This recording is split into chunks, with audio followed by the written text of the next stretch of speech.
Olá, boa tarde. Boa tarde. O Jornal da Cultura, a primeira edição dessa terça-feira, começa agora. O Supremo Tribunal Federal enfrenta novo embate entre o Procurador-Geral da República e ministro Gilmar Mendes. Agora, Rodrigo Janot pede o afastamento de Mendes dos casos que envolvem o empresário Eike Batista. Uso excessivo de tablets e celulares por crianças de até 2 anos provoca atraso no desenvolvimento da fala. A Sociedade Brasileira de Pediatria recomenda que os pais não entreguem os pequenos aos gadgets eletrônicos. A Comissão Especial retoma a votação da reforma da Previdência. Especialistas avaliam o custo das reformas para o país. Em busca de votos, o governo faz concessões que vão do perdão de dívidas à flexibilização do Estatuto do Desarmamento. As emoções da etapa brasileira do Circuito Mundial de Surf em Saquarema, no Rio de Janeiro.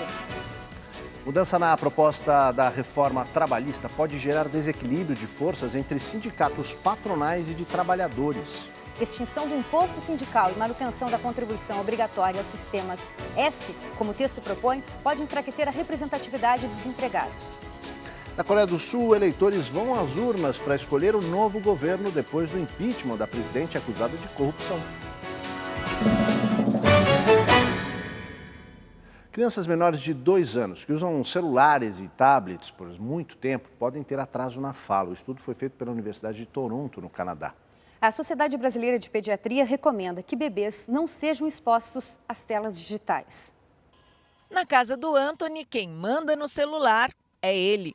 Agora ele está com 2 anos, mas é assim desde que ele completou 1 ano. De manhã, quando ele vai para a creche, eu deixo ele assistir um pouquinho antes de sair para a creche. Aí, quando eu tô indo no caminho, eu deixo ele mexer no carrinho, né? Vou deixando ele mexer, chegar na creche, eu pego o celular e trago. Essa rotina comum nas casas brasileiras pode trazer problemas. Especialista em desenvolvimento infantil, Débora tem observado várias crianças com dificuldades de comunicação por conta da superexposição à tecnologia. E você tem uma perda ali, né, daquela capacidade de interação, de se comunicar, de se expressar, de ouvir o outro. Pesquisadores canadenses quantificaram os prejuízos. Mais de 1.000 crianças entre 6 meses e 2 anos de idade foram observadas durante 4 anos. Para cada 30 minutos de uso diário de telas, os riscos das crianças demorarem mais para falar aumentaram 49%. A Sociedade Brasileira de Pediatria já desaconselhou o uso de celulares e tablets por menores de 2 anos.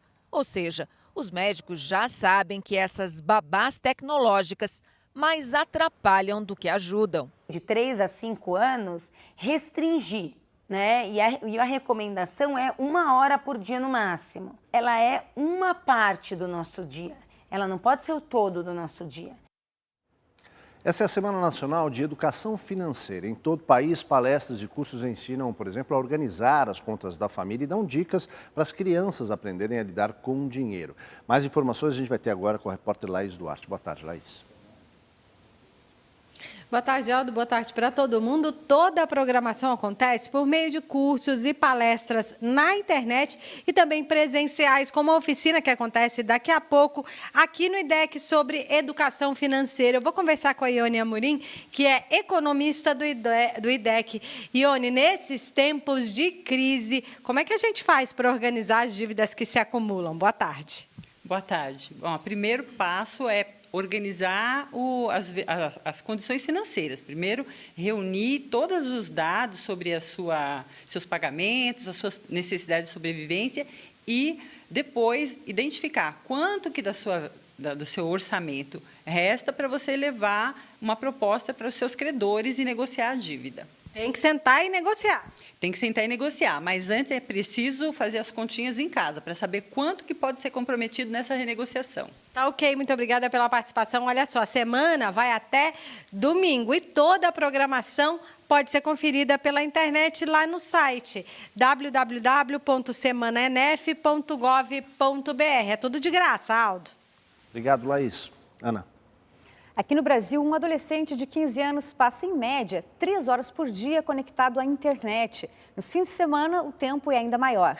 Encontrar um equilíbrio entre a vida offline e a vida online é um desafio tanto para as famílias.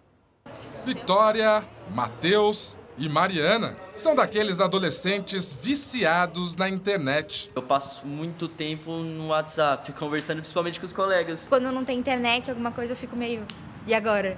Exercício físico que é bom, fica para depois. Deve ser umas 2 vezes por mês e na educação física. O Brasil é o segundo país onde os alunos passam mais tempo na internet nas horas vagas, mais de 3 horas por dia, só perde para o Chile. E nos finais de semana, o tempo de uso é ainda maior. Chega um determinado momento que, sem que se aperceba, as pessoas estão levando o telefone celular para a cama, dormindo com o telefone no criado mudo, exibindo, então, o que a gente vai chamar de características de um uso abusivo ou de uma dependência tecnológica. A dependência é tão grande que tem aluno que não desconecta nem durante as aulas. Tem que ter sempre limite, né? Por isso, buscar o equilíbrio é fundamental na vida dessa garotada. Essa geração de hoje, também chamada de geração digital, ela cresceu muito em contato com a tecnologia. Então, simplesmente, se você subtrai a tecnologia e deixa o jovem lá sem fazer nada, isso vai ser extremamente frustrante. Cabe ao adulto ter essa sensatez de entender que não adianta simplesmente você privar e deixar a criança ou o adolescente no vácuo. Ele precisa ter alguma coisa para poder substituir a tecnologia. A gente fala de um dos reflexos que o atual texto, a proposta de reforma trabalhista, pode ter no dia a dia das relações de trabalho. Anote aí, no ano passado, o Sistema S, que inclui Senai, SESI e outras 7 entidades, tudo isso ligado aos sindicatos patronais, recebeu da Receita Federal 16 bilhões de reais. Isso é mais ou menos metade de todo o orçamento do Bolsa Família deste ano. Esse dinheiro é arrecadado pelo governo direto das folhas de pagamento e vai para os sindicatos das empresas. O Brasil tem cerca de 16 mil sindicatos. A maior parte do dinheiro que o sustenta vem da contribuição sindical, descontada dos trabalhadores. Os sindicatos patronais contam com os recursos do Sistema S. O principal objetivo é capacitar a mão de obra e oferecer serviços culturais. Ao todo, são 9 instituições que oferecem desde ensino fundamental e profissionalizante, apoio ao micronegócio, lazer e outras atividades. A receita do Sistema S, de 16 bilhões de reais, é paga pelas empresas do comércio, serviços e indústrias pela chamada contribuição compulsória, que varia de 0,2% a 2,5% da folha de pagamento. As maiores fatias ficam com o SESC, SEBRAE e SENAC. Uma das principais críticas é a falta de transparência na gestão dos recursos. Só em 2013, a Lei de Diretrizes Orçamentárias passou a obrigar essas entidades a divulgarem na internet o balanço orçamentário do Sistema S, o que nem sempre acontece de forma clara. Os tribunais de contas têm direito, vamos dizer, de fazer essa fiscalização. O problema é que a fiscalização é feita de maneira, eu acho que muito parcial. Certamente tem desvio de dinheiro em todo esse sistema. Mas eu acho que a questão principal nem é necessariamente o desvio, mas é quem tem direito a decidir sobre como alocar esse recurso. Eu me preocupo mais com a governança de todo esse recurso, esse sistema, do que necessariamente com a transparência, ainda que tenha muito problema de transparência, sim. A Fiesp, assim como outras entidades patronais, anunciou apoio ao fim do imposto sindical, incluído no texto da reforma trabalhista proposta pelo governo Temer. Se aprovada, ela pode ter uma outra consequência: o desequilíbrio nos recursos que garantem o funcionamento das entidades patronais e dos trabalhadores. Você vai matar a representação do trabalhador, vai abalar um pouco a representação do patrão, só que, como o patrão também é o gestor do Sistema S, eles, obviamente, vão usar, como já usam, todo esse Sistema S, vamos dizer, a gestão do Sistema S para a sua própria representação política. A barganha entre governo federal e Congresso para aprovação das reformas pode ter um custo alto para a sociedade brasileira. A chamada bancada da bala conseguiu afrouxar o Estatuto do Desarmamento. E parlamentares aprovaram o texto de uma medida provisória que perdoa bilhões de reais em dívidas de empresas com a Receita. Detalhe, muitas das empresas beneficiadas são dos próprios deputados. 6 bilhões de reais. É esse o montante que a equipe econômica do governo espera deixar de arrecadar com as mudanças no projeto de regularização tributária de empresas, também conhecido como Super-Refis. Entre as alterações aprovadas na Comissão Mista do Congresso Nacional na semana passada, estão o perdão de até 90% nas multas e um abatimento de 99% nos encargos legais. Os benefícios devem servir como moeda de troca para a aprovação da reforma da Previdência. Dentro das empresas, dessa lista de empresas que vão se beneficiar dessa medida, existem muitas empresas ligadas a deputados. Essa dívida perdoada, né, é o pagamento do voto, da relatoria e do encaminhamento da votação nos interesses do governo. Outra medida que se contrapõe ao momento de crise econômica vivido pelo país e ao discurso de contenção de gastos feito pelo governo é a antecipação de verbas para emendas de 330 parlamentares. Em reunião realizada ontem, o presidente Michel Temer autorizou acelerar a liberação de recursos, inicialmente prevista para outubro, para deputados que se comprometerem a votar a favor da reforma da Previdência. O enfraquecimento do Estatuto do Desarmamento é outro ponto que tem como intenção angariar votos favoráveis à reforma previdenciária. Portarias e decretos editados pelo governo Michel Temer querem agradar a chamada bancada da bala, ligada à indústria de armamentos. A ampliação de 3 para 10 anos da renovação do atestado de capacidade técnica é a flexibilização que mais preocupa. Quanto mais frequente a fiscalização, mais essas regras, esses procedimentos de segurança são cumpridos. Então, eventualmente, a gente vai ter aí mais acidentes, né, provocados por arma de fogo. O que a gente precisa, ao contrário, é de mais restrições à arma de fogo e não de menos. Além dos claros interesses econômicos que essas concessões do governo têm, há também custos sociais. Desemprego, crise social, aprofundamento de crises políticas. Governos pela Europa, a Europa do Leste, governos que fizeram alterações nesse sentido, sofreram rapidamente um desgaste político e perda de prestígio, perda de poder. Olha, a violência é um assunto que preocupa a todo mundo, né? Agora tem uma campanha para tentar diminuir os números da violência no nosso continente. A região concentra 43 das 50 cidades com mais assassinatos no mundo. A iniciativa é de organizações não governamentais reunidas na Aliança Latino-Americana Instituto de Vida. O Instituto Sou da Paz integra essa aliança e é de lá que fala a repórter Adriana Simino para explicar que campanha é essa. Boa tarde, Adriana. Boa tarde, Aldo. Boa tarde para todo mundo. A meta dessa campanha é reduzir pela metade a violência letal nos próximos 10 anos. Vou conversar agora com o Felipe Angeli, que é coordenador do Instituto Sou da Paz. Felipe, quais números que acenderam a preocupação e motivaram essa campanha aqui na América Latina? Boa tarde a todos e a todas. Bom, a questão do homicídio, infelizmente, é um fenômeno muito concentrado no nosso continente, na América Latina. Dá para a gente dizer que, basicamente, é um fenômeno latino-americano, da maneira como a gente conhece essa questão do homicídio. A questão do homicídio é ligada à segurança urbana, à segurança pública, e a gente apresenta números que fazem regiões de conflito declarado, muitas vezes, parecerem mais pacíficas e tranquilas que a nossa região. Para você ter uma ideia, a cada 1/3 dos homicídios que acontecem em todo o mundo acontecem no nosso continente, que tem pouco menos de 10% de toda a população mundial. Então você vê claramente essa sobre-representação. Uma das pesquisas que a gente realizou para associar a campanha feita pelo Fórum Brasileiro de Segurança Pública e pelo Datafolha, mostra que também 50 milhões de brasileiros conhecem alguém próximo, familiar ou amigo, enfim, que foi assassinado, ou seja, 1 em cada 3 brasileiros, o que é uma quantidade, enfim, absurda de pessoas que sofrem a perda dos seus entes queridos, e a gente tem que, de fato, priorizar esse tema de uma vez por todas.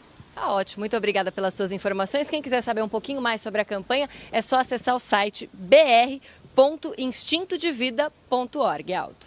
Obrigado, Adriana. Ana. Outras notícias nacionais. Greve dos Correios termina na maioria das cidades do país e a menos de 20 dias do fim da campanha, a vacinação contra a gripe atinge menos de 1/3 do público-alvo. A meta da vacinação contra a gripe é imunizar 54 milhões de pessoas até o dia 26 de maio.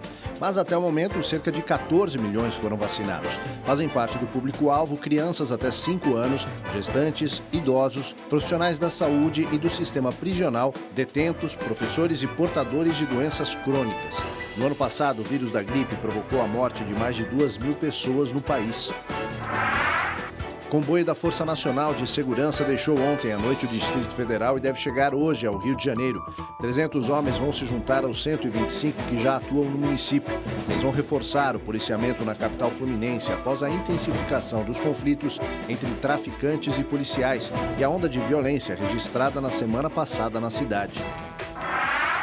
A greve dos Correios é encerrada na maioria das cidades. Dos 36 sindicatos que representam os trabalhadores da empresa, 33 decidiram voltar ao trabalho.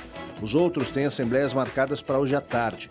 A greve durou 12 dias e atrasou o envio de correspondências e encomendas no país. Os trabalhadores protestam contra o plano de cortes de gastos que prevê o fechamento de 200 agências e a demissão de 20 mil funcionários.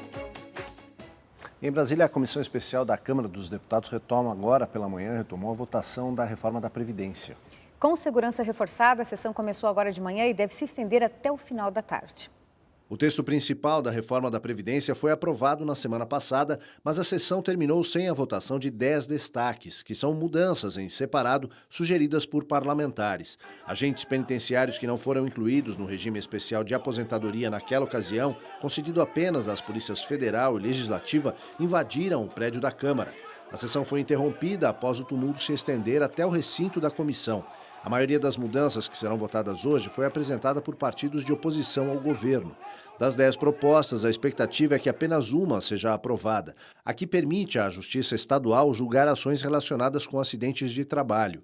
A sessão começou por volta das 10 da manhã e a previsão é de que dure o dia todo. Depois da comissão especial, a reforma da Previdência vai para o plenário da Câmara. Aí passará por 2 votações porque se trata de uma emenda à Constituição. Para ser aprovada, precisará de pelo menos 308 votos dos 513 deputados. Ontem a gente falou aqui sobre o tratamento da questão indígena no país. A gente lembrou o relatório da CPI da FUNAI, que pede a extinção da Fundação Nacional do Índio. E registramos também a exoneração do presidente da FUNAI, Antônio Costa, que saiu acusando o chefe, o ministro da Justiça, Osmar Serralho, de tentar fazer indicações políticas na entidade. Hoje tem novidade: o presidente Michel Temer nomeou para a presidência interina da FUNAI o general do Exército Franklin Berg de Freitas. Também indicação do PSC. O general enfrentou forte resistência de lideranças indígenas em janeiro, quando foi indicado para o cargo de diretor de promoção ao desenvolvimento sustentável da FUNAI.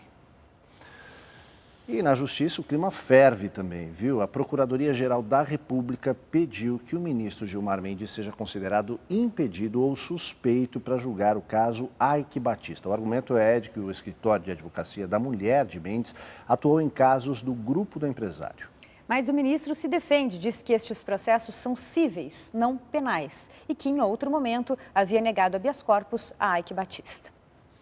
Relembrando, o ministro do Supremo Tribunal Federal, Gilmar Mendes, concedeu o habeas corpus que livrou o empresário Aike Batista da prisão na semana passada. Aike é acusado no processo contra o ex-governador Sérgio Cabral. A presidente do Supremo, Carmen Lúcia, pode decidir se aceita ou não o pedido de impedimento ou suspensão de Mendes, feito pelo Procurador-Geral da República, Rodrigo Janot, ou então jogar essa decisão para o plenário. Janot embasa o pedido para tirar Gilmar Mendes do caso Aike por, segundo ele, haver razões para duvidar da imparcialidade do juiz, já que a mulher de Mendes trabalha no escritório de advocacia que defende o empresário. O estranhamento entre Janot e Mendes não é de hoje. Há 2 meses, Gilmar acusou a Procuradoria pelo vazamento criminoso de nomes de investigados na Lava Jato.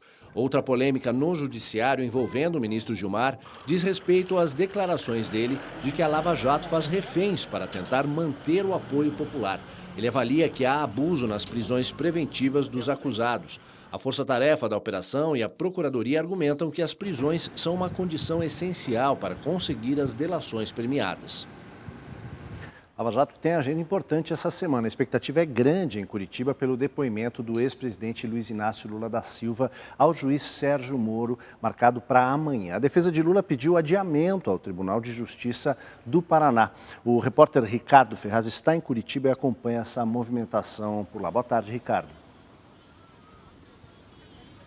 Boa tarde, Aldo. Boa tarde a todos. Falamos neste momento da rodoferroviária aqui de Curitiba, mais especificamente um terreno pertencente à União que fica atrás da rodoferroviária. É aqui onde os manifestantes da Frente Brasil Popular, que congrega aí cerca de 40 entidades, estão realizando um acampamento para se mobilizar no que eles estão chamando de Jornada de Lutas pela Democracia. Uma série de atos em apoio ao presidente Lula, que depõe amanhã à Justiça Federal aqui na capital do Paraná.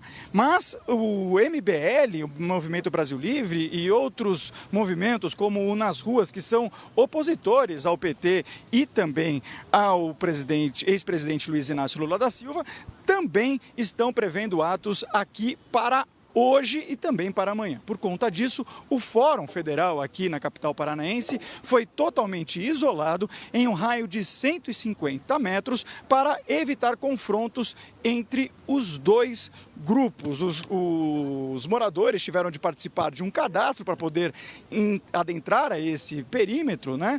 E também a imprensa terá de fazer um cadastramento para que possa cobrir esses eventos. Mas os dois grupos não irão se encontrar e o fórum ficará isolado. São esperados mais ou menos 50 mil pessoas, de acordo com os organizadores, e cerca de 12 mil pessoas, de acordo com a Secretaria de Segurança Pública aqui do Paraná. O presidente Lula irá depor amanhã às 2 horas da tarde e pela primeira vez, desde que a Lava Jato teve início, ele ficará frente a frente, pessoalmente, com o juiz Sérgio Moro. Aldo.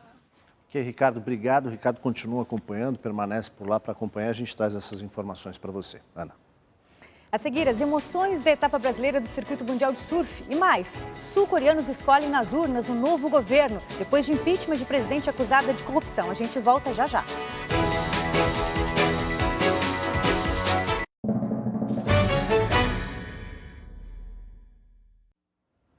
Estamos de volta com as notícias internacionais. Os sul-coreanos votaram hoje em eleições presidenciais antecipadas, após o impeachment da ex-presidente em março deste ano, acusada e presa por corrupção. As pesquisas de boca de urna mostram o candidato Moon Jae-in à frente de seus adversários e com folga. A vitória do candidato de centro-esquerda e veterano da luta pelos direitos humanos permitirá uma alternância à frente do país após 10 anos de governos conservadores e pode significar também uma importante mudança de política em relação à Coreia do Norte e ao aliado e protetor Estados Unidos.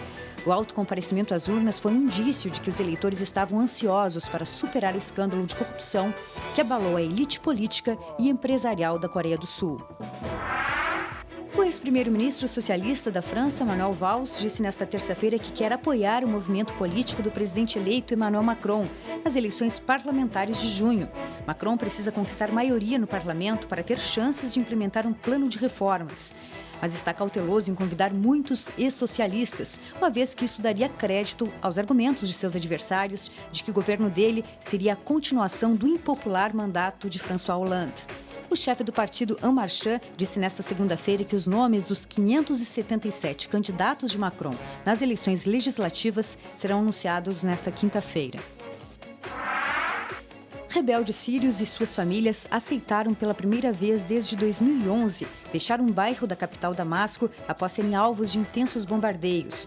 No mesmo dia, a ONU anunciou que uma nova rodada de negociações sobre a Síria começará na semana que vem em Genebra. A partida dos rebeldes acontece dias após a entrada em vigor do Acordo de Astana entre a Rússia e o Irã, aliados de Bashar al-Assad, e a Turquia, que apoia a rebelião.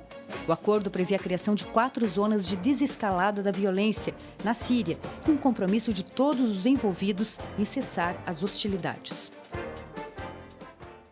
Das notícias internacionais, seguimos para a Hora do Esporte com Cadu Cortez. Oi, Cadu. Tudo bem, Ana? Boa tarde. Tudo bem. Bem-vindo, Cadu. Legal, vamos lá para a nossa Hora do Esporte desta terça-feira. A gente começa falando de futebol, mas na praia. O Brasil goleia o Tahiti e volta a ser campeão mundial de futebol de areia. Vamos ver como é que foi.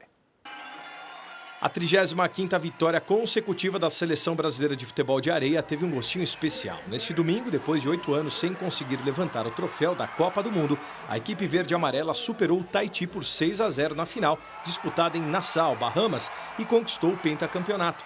Mauricinho e Daniel marcaram 2 gols e Dantinho e Catarino também balançaram a rede uma vez cada um. Desde 2009, a principal potência do futebol de areia não vencia a Copa do Mundo. chegar à final então desde 2011. Mas a seleção brasileira confirmou a boa fase que vem vivendo nesta temporada com o 5º título.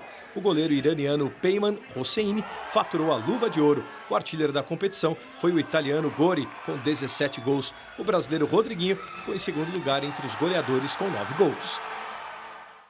Tem de bicicleta. Começou nesta terça-feira, logo cedinho, a etapa brasileira do Circuito Mundial de Surf. Vamos ver. E dividiu as emoções dos torcedores em Saquarema, no Rio de Janeiro. Gabriel Medina abriu o Rio Pro 2017 numa bateria extremamente equilibrada. Ele chegou a arrancar aplausos do público que compareceu em bom número na praia de Itaúna, mas a vitória na primeira bateria ficou com o americano Net Young. Resta ao campeão mundial de 2014 tentar a vaga na repescagem. Na bateria seguinte, 3 brasileiros. O melhor deles na elite, até o momento, Adriano de Souza, saiu na frente com uma boa nota. O Igor Dantas respondeu com 3,87, enquanto o Jadson surfou por um 5,33, tomando a liderança de Mineirinho. Adriano não deixou por menos. Numa resposta rápida, encontrou uma esquerda que lhe rendeu novamente o primeiro lugar. A partir de então, o número 4 do mundo passou a administrar vantagem até confirmar a vitória e avançar à próxima fase. É isso aí, gente. Cuca apresentado no Verdão, hein? Novo técnico do Palmeiras. Vapt-vupt. Valeu. Valeu, gente. Tchau, tchau. Jornal da Cultura, primeira edição, fica por aqui. Uma ótima tarde para você. Agora você acompanha o JC Debate. Tchau. Até amanhã. Tchau.